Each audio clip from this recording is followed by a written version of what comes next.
morning.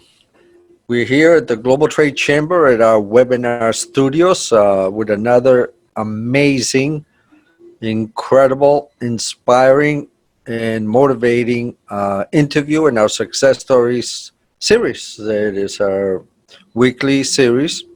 I'm Al Otero, the president of the Global Trade Chamber, and with me is Maria Rene Davila, the director of the 100 Successful Women. Welcome, and thank you for joining us. Today we have our special guest. Actually, we had the pleasure to be interviewed before by her because she also has her show. She's Ragne Sinikas, and let me tell you more about her. She's the founder of World Women Conference and Awards, Starpreneurs TV. She's also the creator of Coral Desk, excuse me, ambassador of the Global Access Initiative. She's part of the Loani organization with Dr. Caroline Macaca. And of course, she's a recipient of our Successful Women in Business for 2020. Welcome, Ragne. Welcome.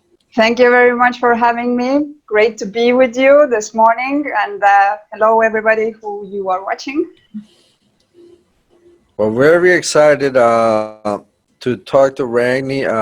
We really have so many people we know and we work for the past 13 years around the globe.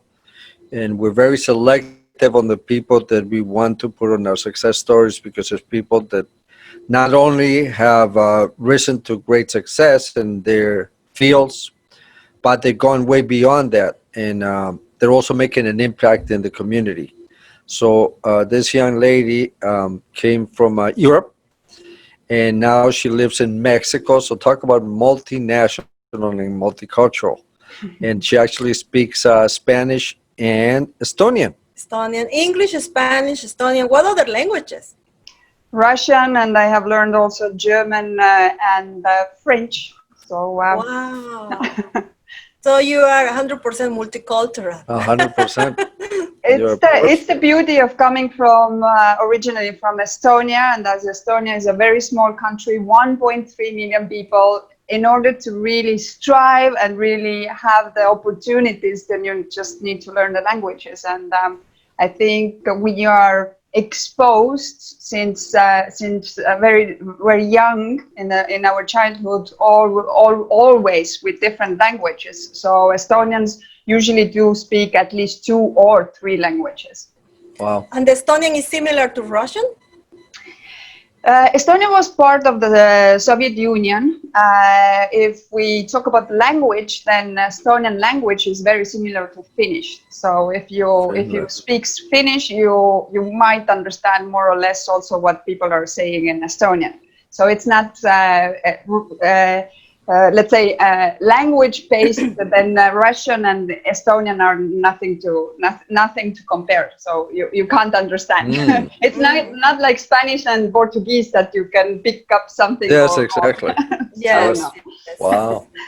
Yeah, because in Spanish is even though we speak Spanish, the I will say dialect is kind of different. So not necessarily you're going to understand all the dialects.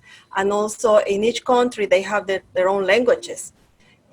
For example, in Bolivia, where I'm from, they have several languages. They speak Aymara, Quechua. Spanish is the official language, but if you want to communicate with the rest of the population, you also should learn other languages there. So, but now we're living in a globalization era, and having only one language is not enough. I think that you should learn more than one to be able to communicate with the world, right? But Ragne, tell us more about your journey. So you are from Estonia, then you moved to Mexico? Yes. Well, if we go back, then all my life I have been involved with real estate, from agent to developer, and then just before moving to Mexico, I was working for Regis for different regions for them, Finland, Estonia, Latvia, and Lithuania. And when I moved here, then I got across with a group of investors, which proposed me that why don't I do a similar what comes to concept, a similar concept as Regis, but more focus on co-working. So I did the Coral Desk, which today you know, and through that I also started to be very much involved with all the community and trying to really create opportunities and access to different people that we all know that the majority of the expats are from US and from Canada, which live in Los Cabos. And I was seeing that there's a huge opportunity because, you know, when you move to another country, then simplest things like how to get a contract with gas company up to how to do business, what are the requirements, how can I find a notary, etc., etc. Pretty much a lot of things which you guys are doing in US. So you help people to really get up on their feet and get their companies running going as well, no? So but then I started to see that we had like a segment of young people coming to the events, and I was very curious, like, do you want to learn or why are you here? So they said, you know what? The opportunities that this place is giving, nobody else does. And when we want to get good connections and get good jobs, then if we go, for example, to a company, then we talk usually with the secretary. And the secretary will think that we want their job. So their biography never goes further than just the interaction with the secretary. But here they had the impact directly. So sort of that started the youth initiative, which was bringing mentors for the young people. And therefore, they were given the opportunities and access to really work and change their lives. And that's when the World Women Conference and Awards was born, because of that interaction. And I really was seeing that if every single one of us, and there's a lot of people that are entrepreneurs that are looking at us today, if we think that, what does it matter if I help just one person? It's nothing. It's everything. Because if I do that, you do that, Maria and Al will do that. In the end of the day, how many are we? And if we just change one by one, what kind of impact does it really make in our communities? And this is where we, as World Women Conference and Awards, really enter to the picture in local communities. And today we are already in opening more than 14 chapters. It has been growing really, really fast, and we're looking forward to start with our physical events 2021, because all our 2020 plans are now virtual. So. Yes, absolutely. And when, in what country you're planning to do the first physical event? The first physical event is for March, Atlanta, then for April, Miami, by the way, for May, Estonia, for June, Texas, for July, San Diego, for September, London, and the end of October, the first week, November, Los Cabos, Mexico. Very interesting.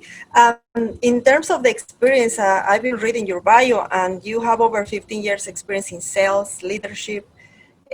So tell us more about your executive background working with Regios and other companies. Well, it was really, really interesting period of my life. Obviously, when you are in those in that career level, then we all know, whoever has been there, then the career is the only thing which is in your life, because you don't have any other option or time when you really want to deliver the results. And corporates are very, very smart and witty how to structure it in a way that you are on the wave and you just go with the flow, because otherwise you will be left behind, and if you don't deliver, you don't have a job. So for 5 years it was beautiful experience, traveling basically 6 days out of a week, 2 days in Estonia, 2 days in Latvia, 2 days in Lithuania, 2 days in Finland. So it was just going and growing the teams and having really the chance to work with the multicultural teams. So what worked in Finland did not work in Lithuania. Right. What worked in Latvia didn't work in Estonia. So it was always pushing me and my personal growth to be 2 steps ahead and thinking, okay, if something, and I could never think that, oh, okay, I have done it in Finland, so I'm going to do it the same It's way not in the same. Lithuania. Exactly. So that really pushed me to always look new ways, to always listen more than anything. When you wanna build successful teams, you really need to listen your people. What are they giving you as a feedback? Like you can't really make decisions based on your previous experience, but you need to listen what they know about their market, what their experience on that market really is, and you build them up by listening.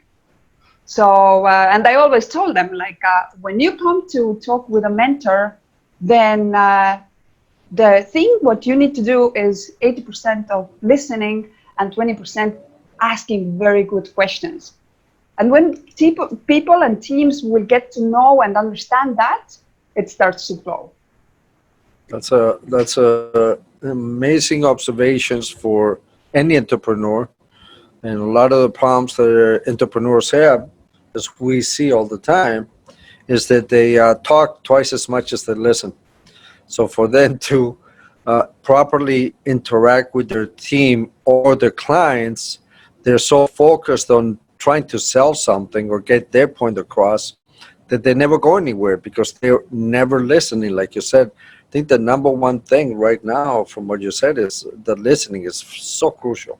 Yeah, definitely. And also the type of leader you are, because not everybody has the same personality and not everybody wants to manage their team in the same way. But I believe that the leadership, the style of leader you are, the type of leader you are, is the way you're going to manage your team. And obviously you're going to have the results. But I know that in the executive level and, you know, as a women in business, I'm sure that it is, and it has been difficult for you to reach all your goals and accomplishments.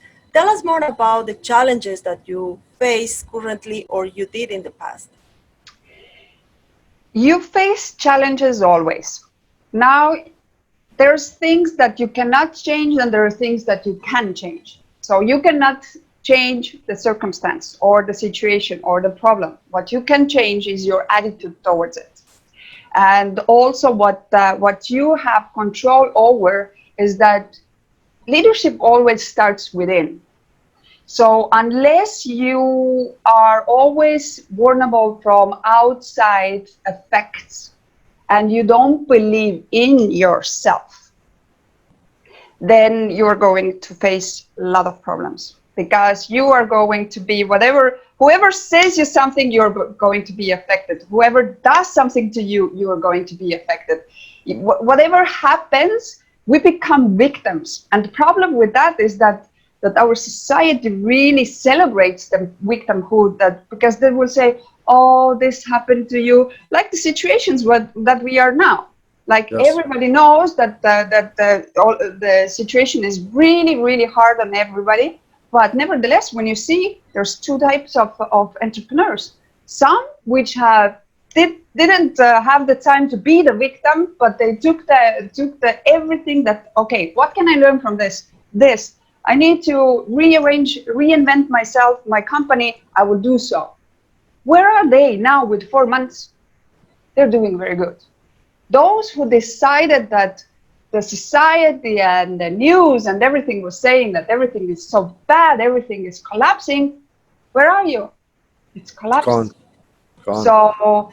So you need to really, really see what are the external things that you really allow yourself to be affected. And the most important part of it is, with whom do you surround yourself? So if your dream, if your goal is to earn the million, don't surround yourself with people who haven't done it. And the worst thing what you can do is ask for the advice from them, like how to do it. They haven't done it. They have no clue. So if you want to reach whatever it is, if it's a wealth in a sense of money, if it's a wealth of a sense of creativity, if whatever type of wealth that it is, look for someone who has done it and ask if they want to be your mentor. And that's the way that you can take yourself to the next level. Because if we think that, I'm going to read one book and then I can take myself to the next level. No, that's why you are where you are, because you don't have the skill set, or you don't have the mindset or heart set or the internal core to really take yourself to the next level. Very good. What I've always believed is that if you surround yourself with negative people, you're going to be negative. That's just a fact. And people that you surround yourself with also are often your family or close friends who are the least to want to see you do better than them. So it's very, very important the people you surround yourself with, because those people either bring you down or lift you up, and chances are they don't want you to do better than them. And if they're unhappy, they're going to make you unhappy. So why go to get advice from somebody that complains and is a negative person? You're right. Yeah. So tell us, Ragne, about the accomplishments. What things that you can say, oh, I really accomplished this in my life? I think my biggest accomplishment is actually to figure out how I can be, and I do hope that now my team in Mexico do think about me as an inspirational leader, because my biggest challenge in a sense of business or doing business was really understanding the culture in Mexico. Because coming from Europe and having the very direct and very short sentences and the way that you even communicate with the teams is very different. And in Mexico, it's the whole the way that you need to do the introduction, then you need to wait, then you do the next step, and then you wait, and then, like, for me it seemed like, oh my God, we're wasting so much time. But wherever you go, you cannot force yourself how you do the business. Yes, you need to be authentic. This is not what I'm saying, that you need to lose yourself, but you need to understand the culture where you're entering. And I was struggling a lot the first year. Like, people would say that, yeah, we'll do it. And then after 2 weeks, it's like nothing happening. And you're like, so what's going on with that? Oh, we don't know how to do it. And I'm like, why didn't you tell me 2 weeks ago? But that's very common in the Latin community. Very common in the Latin community. Exactly. And it's called Horrible. Me da pena, no? So people when they don't know how to do, and they have been taught from the home always to say yes. And it's also the culture of the hospitality, always trying to please people. But that also creates them, even without them wanting to create themselves a problem. But when they need to do business with someone that has the totally different culture and expectations, then that everything actually goes back to expectations. So if you, whoever you are, and want to do business in other countries, then the first thing that you need to do is to sit down, listen, write down, and ask good questions, as I mentioned before. But also set the right expectations. Like, really, really go through the expectations, what you have and what the people have for you. And that was a game changer for me, because I was like struggling.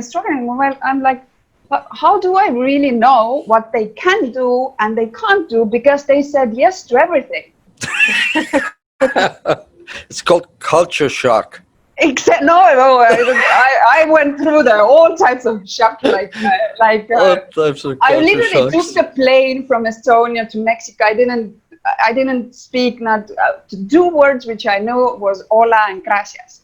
That's it. 2 words. So for me to go through all of that, it was like, and that's why I say, like, that's my biggest achievement. And last year, when the Asociación de Mujeres Empresarias Mexico, Los Cabos, gave me the award for the Mujer de Éxito, that was like, I was like, okay, now I really think that I get it finally after 8 years, how to communicate and how to really build up people and leave the legacy. But it took me 8 years compared to 8 years. Really 8 years, understand. But what you say is unbelievable. very important. I believe that when you want to do business with other countries, you need to also not just understand about the culture, but also how you can adapt to that culture, to that environment. Because if you are a person that don't like to waste time, like we always say here, the time is money.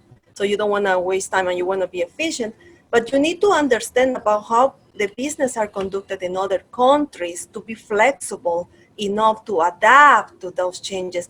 And I'm telling you this because if you want to go too fast and the culture that you're trying to do business with is kind of slow because they like to build first the relationship before to do business, so you're going to have a immediately block there because the communication is not going to be fluent. When we do seminars here on how to do business with other countries, and especially with Latin America, and probably you know that now, right now, after 8 years, it's not that they don't want to do it, it's just that they take time to analyze things before they do it. And even with the emails, if you send an email, you are expecting an immediate reply, but they take time to reply until they feel ready to reply that email. They read the email, but they don't reply They the don't email reply. immediately until they feel that they are ready to reply the email. So probably it passed 2 weeks, Yep. and then they reply the email. But Yes. you assume that they don't want to do business with you because they never respond. Yeah, and So a lot Yeah. of business gets lost in the process because people don't have the patience here till somebody gets around to getting back to them, and they don't do the deal, and that's just the way that you have to adapt. So we're learning today tips from Ragne. Be flexible, adapt to the culture, set the goals at the beginning of expectations. Tell us about your typical day, how you are able to manage all these projects because you are a multitask person. You are involved in several organizations, you have your company, you're also doing the Women Association. So how can you deal with all these projects in a day and also have time for you, for your family?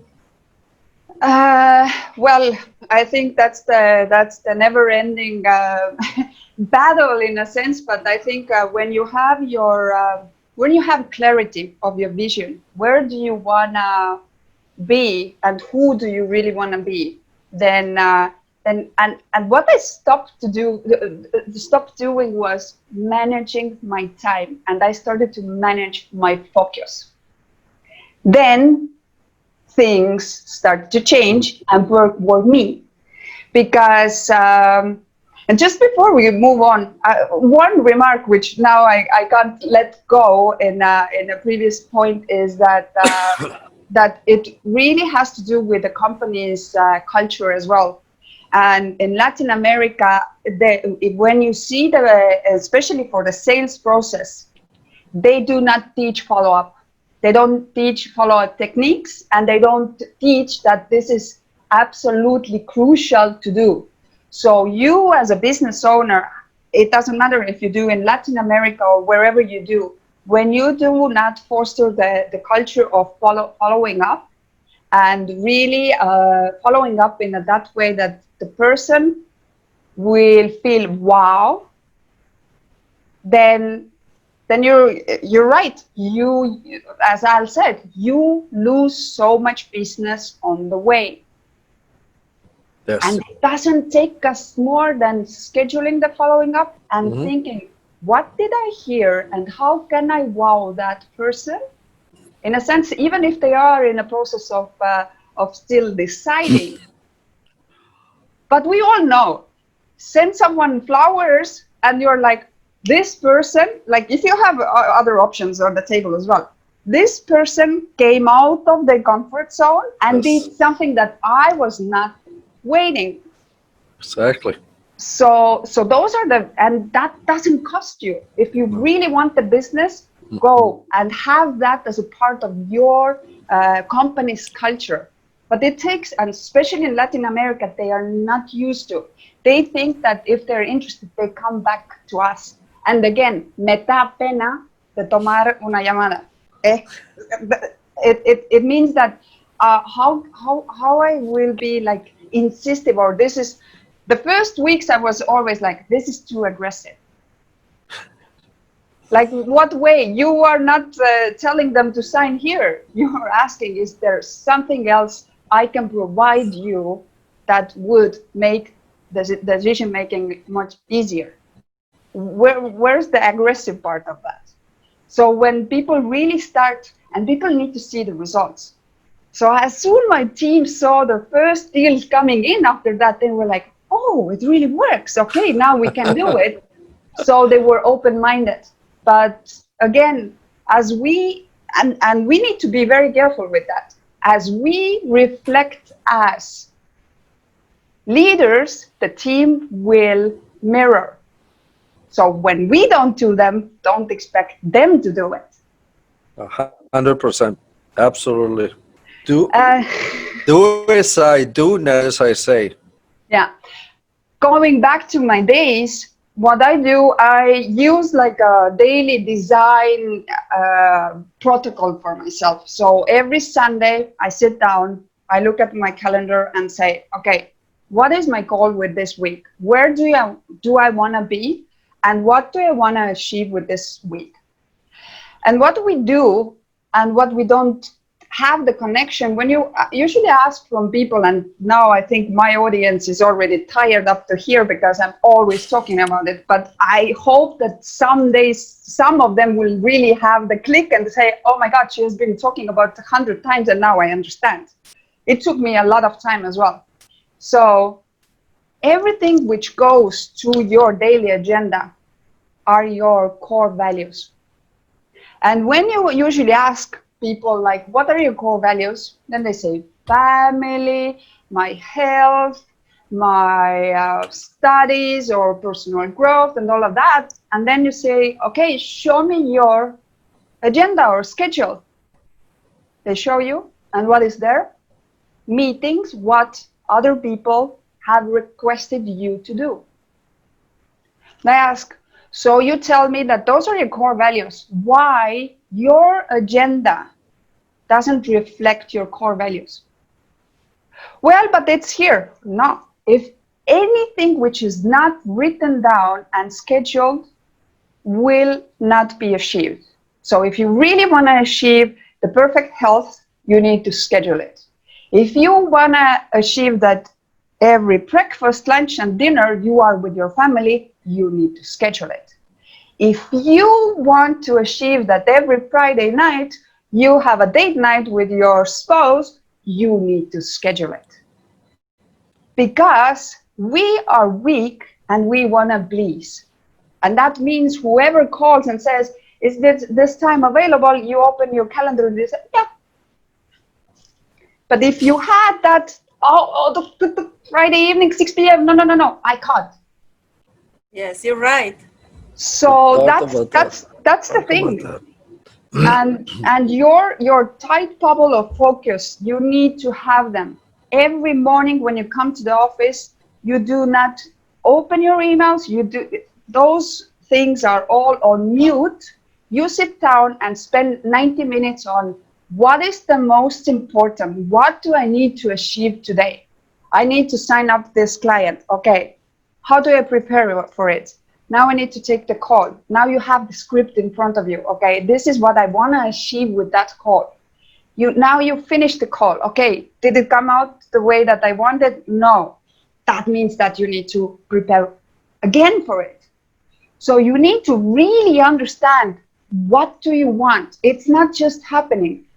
And 95% of the people just go with the flow.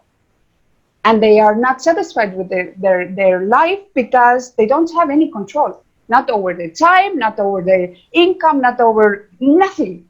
Mm-hmm. And now what we see with the health we just talked about before, those people who have taken care of their immune system, who really have focused on their health, they are not affected by what everything is going on. And the people who haven't really paid attention, and that's the 95%, that's where we are with this pandemic even. And it can, I'm not to judge here anyone, I'm just reporting what is happening. So don't take it personally, but if you felt that it touched you, then I really, really advise to sit down and think, what can I change today? What can I do to myself to really set myself up for success? And everything that I touch, I leave it better than it was before.